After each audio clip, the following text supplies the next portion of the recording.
इदं कविभ्यः पूर्वेभ्यो नमो वाकं प्रशास्महे। मित्रों, भारतीय शिक्षा बोर्ड की संस्कृत पाठ्य पुस्तकों की इस विशेष परिचर्चा में आपका स्वागत है।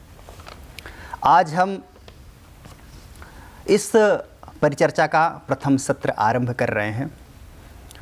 इसमें हम संस्कृत वेदिका पुस्तक, जो कि प्रारंभिक स्तर से बच्चों को पढ़ने हेतु निर्मित है, इसके विषय में चर्चा करेंगे।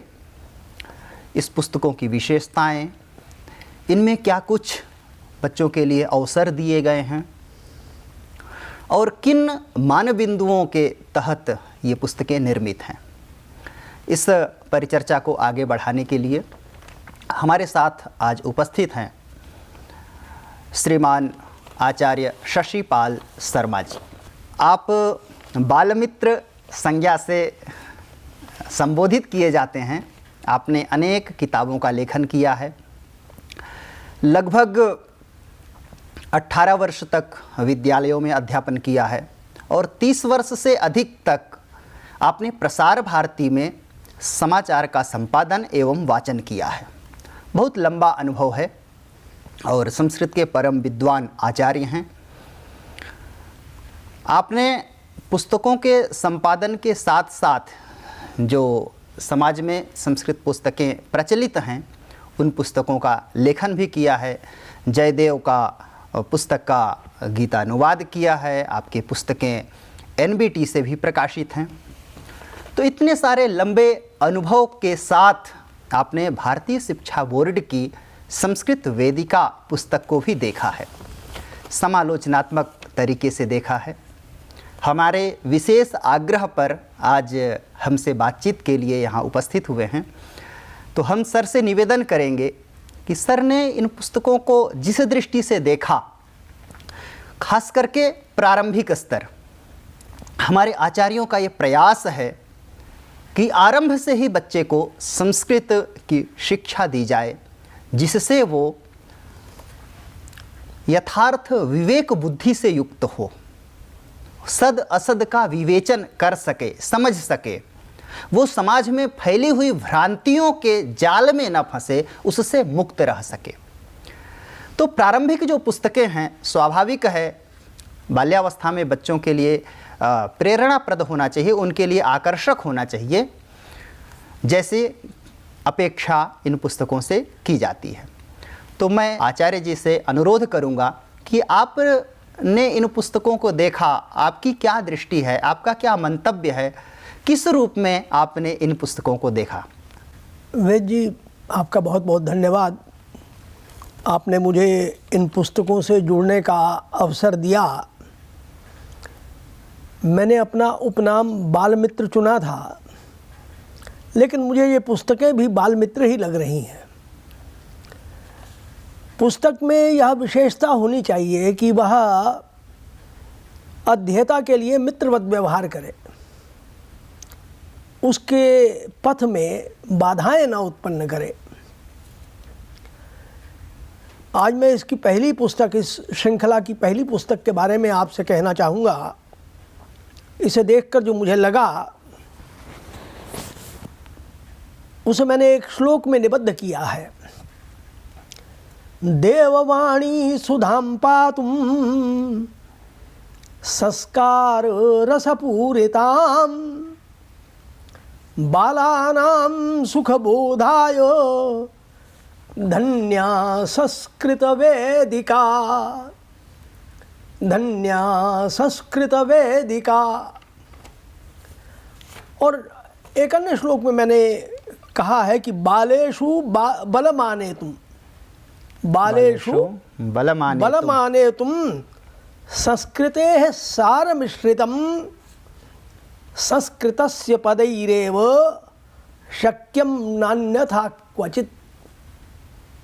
अगर हमको अपने बालकों में बल लाना है, संस्कृति का बल लाना है, तो वह संस्कृत के शब्दों से ही हो सकता है। अपनी संस्कृति से दूर जाकर अथवा संस्कृत से दूर जाकर यह संभव नहीं है। संस्कृत और संस्कृति दोनों एक दूसरे पर आश्रित हैं। अगर संस्कृत से कट गए तो संस्कृति से कट जाएंगे, और संस्कृति से जुड़े रहेंगे तो संस्कृत से जुड़ना ही होगा। उस दृष्टिकोण से यह प्रयास प्रारंभिक होते हुए भी बहुत सीमा तक परिपूर्ण जैसा लग रहा है। इसके आकर्षक चित्र बालक को बरबस ही अपने साथ बांध लेते हैं। फिर बिंदु बिंदु के ऊपर लेखन का अभ्यास अक्षरों के साथ जोड़ता है। बालक की, छात्र की मनोवृत्ति उन शब्दों के साथ जुड़ जाए, यह बहुत आवश्यक है। इसकी प्रारंभिक प्रार्थना ही मन को हरती है। असतो माँ सद्गमय, तमसो माँ ज्योतिर्गमय, मृत्योर्माँ अमृतंगमय। बहुत गहरा भाव समाया है इन पंक्तियों में। जी। आज जब सारा समाज असत की ओर भाग रहा है, नश्वरता की ओर भाग रहा है, ऐसी परिस्थिति में सत्य से जुड़ जाना और अंधकार से प्रकाश की ओर बढ़ना बहुत आवश्यक है। मृत्योर्मा अमृतम गमय का अर्थ केवल अजर अमर हो जाना नहीं है। अमृत में एक माधुर्य है, वह माधुर्य हमारी वाणी में भी आए, वह माधुर्य हमारे जीवन में भी आए, हमारे संबंधों में वैसा रस आ जाए, यह भी तो अमृत है। तो यह प्रार्थना ही मानो एक तरह का सूत्रपात हो गया कि अब हमने अपने जीवन में माधुर्य की ओर बढ़ना है, कटुता की ओर नहीं जाना है, नकारात्मकता हमें स्वीकार नहीं है। बीच बीच में कुछ थोड़ी सी कमी भी मैं कह सकता हूँ, हालांकि कोई ऐसा विशेष नहीं है कि उसके बिना कुछ बिगड़ रहा हो। बच्चों से चित्रों में रंग भरवाना अच्छा प्रयास है। चित्रों में रंग भरेंगे तो जीवन में भी रंग आएगा और वर्णों का परिज्ञान भी हो जाएगा। वर्णों का भी परिज्ञान होगा। कलर उसी के लिए मैं कह रहा हूँ हाँ, कि जहाँ आपने वानर का चित्र बनाया, वहीं पर एक वानर शब्द भी खोखला सा लिखा जाता जिसके अंदर रंग भरे जाते, तो फिर और अच्छा हो जाता। मरकटः वानरः कपिः, इस तरह के अन्य शब्द भी साथ साथ चले आए तो फिर सोने पर सुहागा हो जाएगा। मैं यही कह रहा हूँ कि ये कमी नहीं है, सोना तो है ही, सोने पर सुहागा होने की जो कमी है वो कोई कमी नहीं होती है जी। उसमें श्री वृद्धि करने का प्रयास होना चाहिए। बिल्कुल किया जाएगा, तो ऐसा करेंगे तो बहुत ही सुंदर रहेगा ये जी। और मैं इस पुस्तक में ये जो सरलता का ढंग है, एक प्रारंभिक प्रयास के रूप में बहुत अच्छा है जी। चटका रटति, छात्रा रटति, जनकः वदति। अब इसमें शब्दों को अदल बदल कर अन्य कितने ही वाक्य बन सकते हैं। छात्रा रटति की जगह जनकः रटति भी आ सकता है। ऐसे ही वदति वाले जितने भी प्रयोग हैं आपके, उसमें कर्ता बदलते जाइए, नए नए वाक्य बनते जाएंगे और मुझे नहीं लगता कि छात्र इस मामले में पीछे हटने वाले हैं। बिल्कुल नहीं। हमारे नन्हे मुन्ने बड़े साहसी हैं, उनको इस तरह का खेल खेलने में बड़ा आनंद आता है। तो खेल खेल में ये पुस्तक उन्हें संस्कृत सिखा देगी, ऐसी मुझे आशा ही नहीं, पूर्ण विश्वास भी है जी। इसमें ये जो वाक्य प्रयोग दिए गए हैं, आप उनका निर्देश देखेंगे तो वो गायन का भी है। चटका रटती च च च, तो इस प्रकार से वो गायन के लिए भी प्रयोग होंगे। हाँ, ये अच्छा, ये मैंने ध्यान नहीं दिया था। हाँ, ये आपने बड़ी अच्छी बात बताई। मैं सोच रहा था कि ये चटका रटती के आगे च च च केवल आरंभिक अक्षर के लेखन का प्रयास है। हाँ, लेकिन यह तो गीत बन गया। हाँ, गीत है। ये बहुत सुंदर हो गया। चटका रटती च च च, छात्रा रटती छ छ छ। इस तरह से गीत गाते हुए, खेलते खेलते, नाचते नाचते, खेलते खेलते बच्चे संस्कृत सीखेंगे तो निश्चित ही अपनी संस्कृति के साथ उनका एक गहन संबंध हो जाएगा, एक प्रेम पूर्ण संबंध हो जाएगा। प्रारंभिक जो फाउंडेशनल आधारभूत स्तर की पुस्तकें हैं, ये दोनों पुस्तकें खेल विधि पर आधारित हैं। आप इनमें दिए हुए जो QR कोड हैं, इन QR कोड को स्कैन करेंगे तो बच्चों को गेम खेलने के लिए भी मिलेगा। इन पाठों के आधार पर ICT इंटीग्रेशन किया गया है और वो ICT इंटीग्रेशन के फलस्वरूप इसमें खेल विधि से पाठ को कैसे बच्चे और समझ सकते हैं, इनके पर्याय शब्दों को कैसे सीख सकते हैं, वर्ण संयोजन की और विधि क्या है, वो चीज़ें इसमें बताई गई हैं। ये बहुत ही अच्छा कार्य हुआ है और ये कोड को स्कैन करके नई जानकारियाँ मिल सकना, ये तो बहुत ही अच्छा कार्य हो जाएगा जी। और साथ ही इसमें जो गेय गीत हैं या जो मुख्य पाठ्य के पाठांश हैं, उनका ऑडियो रिकॉर्डिंग भी जोड़ा गया है। तो अगर उसका शुद्ध उच्चारण क्या होगा, प्रोनाउंसिएशन कैसे करना है, ये बच्चे उसके मोबाइल यंत्र के माध्यम से सुन सकते हैं। घर बैठे इसका उच्चारण कैसे होगा, इसको कैसे गा सकते हैं, इनको एक ऑडियो बुक भी साथ में दी गई है इसके। यह तो आपने बहुत अच्छा बताया, लेकिन इसके अलावा और भी मैंने इसमें विशेषता देखी है जी कि हर पाठ के बाद एक एक सूक्ति आ रही है। हाँ, इन सूक्तियों का जीवन में बड़ा महत्व है, लेकिन उसके साथ ही मेरा ये सुझाव भी है कि उन सूक्तियों के शब्दों का कुछ अनुवाद या शब्दार्थ इत्यादि पुस्तक के अंत में यदि जोड़ा जा सके तो वह बच्चों के लिए बड़ा लाभप्रद होगा, ऐसा मुझे लगता है। आचार्य जी, हम इस संज्ञान के लिए बताना चाहेंगे, मूल पुस्तक में तो बच्चों को अर्थ के लिए ज़्यादा प्रेशर नहीं किया गया है, लेकिन इसकी एक हम सहायक सामग्री बनाए हैं जो शिक्षण संदर्शिका के नाम से उपलब्ध है। उसमें हिंदी अर्थ जरूर दिया गया है। यह आवश्यक है, ये अच्छा भी रहेगा जी, क्योंकि अध्यापक ही है जो छात्रों का दिशा निर्देश भली भांति कर सकता है।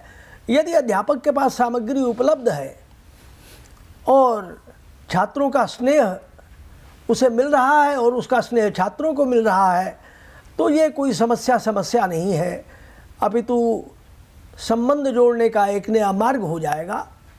ये बड़ा अच्छा कार्य है, इसके लिए आपको अनेक साधुवाद। बहुत सुंदर, धन्यवाद पुस्तक है। सर।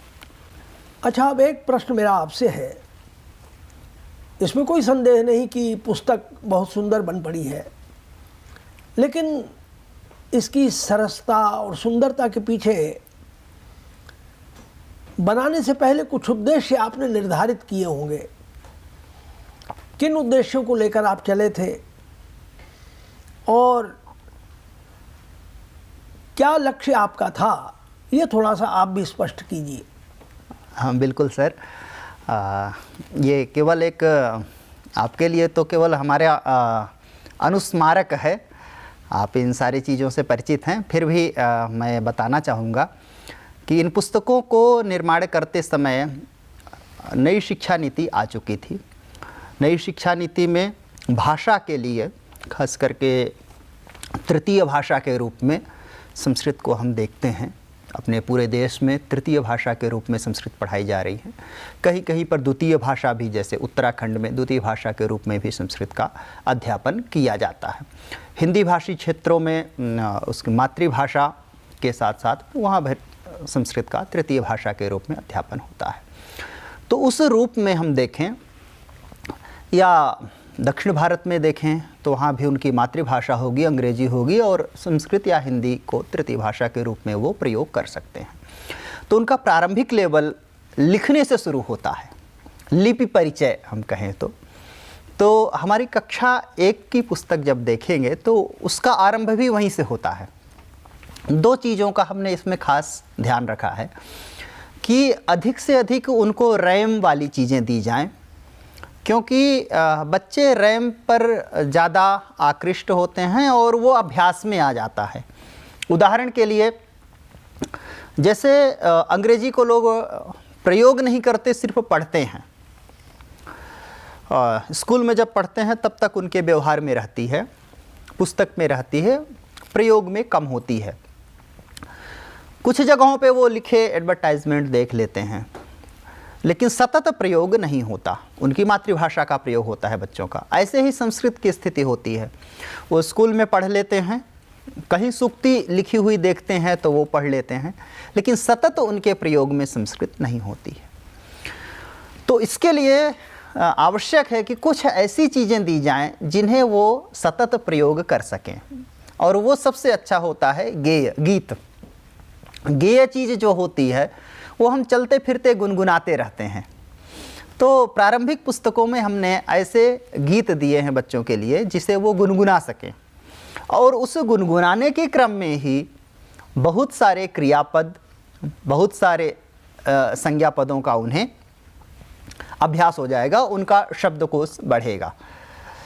जैसे आप अभी कह रहे थे गीत का कह क्रोशति क, तो इस तरह से वो एक रैम है उस गीत को, तो वो पढ़ेंगे भी। का जो वर्ण दिया गया है वहाँ पे वो लिखने का भी अभ्यास करेंगे, और साथ ही साथ उन्हें गीत का भी अभ्यास हो जाएगा। तो वो पढ़ने के क्रम में ही या पढ़ाने के क्रम में ही उन्हें सहज स्मरण हो जाएगा, उनके शब्दकोश में वो फीड हो जाएगा। तो इस तरह से इसकी संरचना की गई। और नई शिक्षा नीति भाषा का जो स्तर निर्धारित करती है, उन्हें लेखन के लिए, संभाषण के लिए, पठन के लिए बहुत सारे इसमें कहानियाँ छोटी छोटी दिए हैं, कुछ चित्रकथा के रूप में विषय वस्तु दी गई है। कुछ ऐसे भी पाठ हैं जिन पाठों को पढ़कर अध्यापक उन्हें सुनाएगा। और एक सबसे अच्छी चीज़ जो हमने ऐड की है वो नई कह सकते हैं, जो आपने चर्चा की सूक्तियों वाली। पाठों के अंत में एक छोटी सी सूक्ति। सूक्ति से आप ये समझ सकते हैं कि हिंदी भाषा में जिस तरह मुहावरों का प्रयोग होता है, संस्कृत में एक सुवचन होता है जो छोटे शब्दों में, थोड़े शब्दों में गंभीर अर्थ को व्यक्त करने वाले होते हैं। जैसे विश्वानि देव सवितर दुरितानि परासुव यद भद्रम तन्न आसुव, तो इसमें से एक पद हमने ले लिया, यद भद्रम तन्न आसुव, जो हमारे लिए कल्याणकारी हो वो हमें प्रदान करो। ऐसे ही बहुत सारे पद हैं, बहुत सारी सूक्तियाँ हैं जो इनमें वाक्य विन्यास के लिए प्रयोग किए गए हैं कि वो पढ़ते पढ़ते उसको स्मरण भी कर लेंगे, और ये चीज़ें उनको जीवन भर के लिए हो जाएंगी। हम इससे भली भांति परिचित हैं कि बच्चों की मेधा, उनकी जो स्मरण शक्ति है वो हमारी अपेक्षा अधिक होती है। बाल्यावस्था में जो चीज़ें पढ़ी जाती हैं, जिनका स्मरण हम कर लेते हैं, वो चीज़ें चिरंजीवी हो जाती हैं, जीवन पर्यंत स्थिर रहने वाली होती हैं। अच्छा, एक प्रश्न मेरा और आपसे है जी कि अधिकतर विद्यालयों में छठी कक्षा से संस्कृत पढ़ा रहे हैं, या कहीं अधिक हो गया तो 5वीं कक्षा से प्रारंभ कर देते हैं। आपने यह पुस्तक बनाई है प्रथम कक्षा के लिए। बिल्कुल जी। तो ये प्रथम कक्षा में संस्कृत पढ़ाने का विचार कैसे आया और इसका कितना अधिक महत्व होने जा रहा है, ये थोड़ा सा और आप स्पष्ट कर दीजिए। सर, इसमें कोई संदेह नहीं कि प्रारंभिक अवस्था से जो भाषा हम पढ़ते हैं, जैसे बाल्यकाल में कोई भाषा बच्चा नहीं जानता और माँ से सुन करके वह अपनी मातृभाषा का बोध करता है। तो जो नींव है, उस नींव का पत्थर कितना मजबूत होता है, आगे की बिल्डिंग उस पर निर्भर होती है। तो प्रारंभिक अवस्था से जो भी भाषा सीखता है बच्चा, जो भी भाषा अध्ययन करता है, वह उसके जीवन पर्यंत चलने वाली भाषा होती है। स्वामी जी का या बोर्ड का ये आरंभ से ही उद्देश्य रहा है कि देश का प्रत्येक नागरिक हमारी जो धरोहर है उससे परिचित हो, संस्कृत के जो शास्त्र हैं उनको मूल रूप में पढ़े। क्योंकि जब हम किसी की व्याख्या पढ़ते हैं तो व्याख्याएं पूर्वाग्रह से हो जाती हैं। व्याख्या करने वाला व्यक्ति अपने विचारों का उसमें समावेश अवश्य करता है। तो मूल रूप में यथार्थ क्या कथन है, मूल संदर्भ किस अर्थ को कह रहा है, ये हमें उसी से पता चलेगा जिस भाषा में जिस शब्द के द्वारा उसका उच्चारण किया गया है। यही मैं आपसे अपेक्षा कर रहा था। ये आपने बहुत सुंदर कार्य किया है। मैंने कहीं देखा भी है कि आयरलैंड जैसे देश में पहली कक्षा से बच्चों को संस्कृत पढ़ा रहे हैं और संस्कृत की जन्मभूमि भारत में ही यह एक अभाव दिखाई दे रहा था। अब इस अभाव की पूर्ति होने जा रही है, तो निश्चित ही यह एक अन्य कल्याणकारी कार्य आपकी संस्था के द्वारा हो रहा है, जिसके लिए आपको जितना भी साधुवाद दिया जाए कम है। आपका आभार इस कार्य के लिए, स्तुत्य प्रयास है। आपने पुस्तक की समीक्षा की सर, अपना महत्वपूर्ण समय दिया। आपने अक्षरशः इन पुस्तकों को देखा और देख करके अपनी जो विवेचना प्रस्तुत की है उसके लिए आपको बहुत बहुत धन्यवाद। और आप आ करके हमारे स्टूडियो में अपने सारे विचारों को यहाँ रखे, हमारे साथ आपने विमर्श किया, इसके लिए पुनः धन्यवाद। धन्यवाद।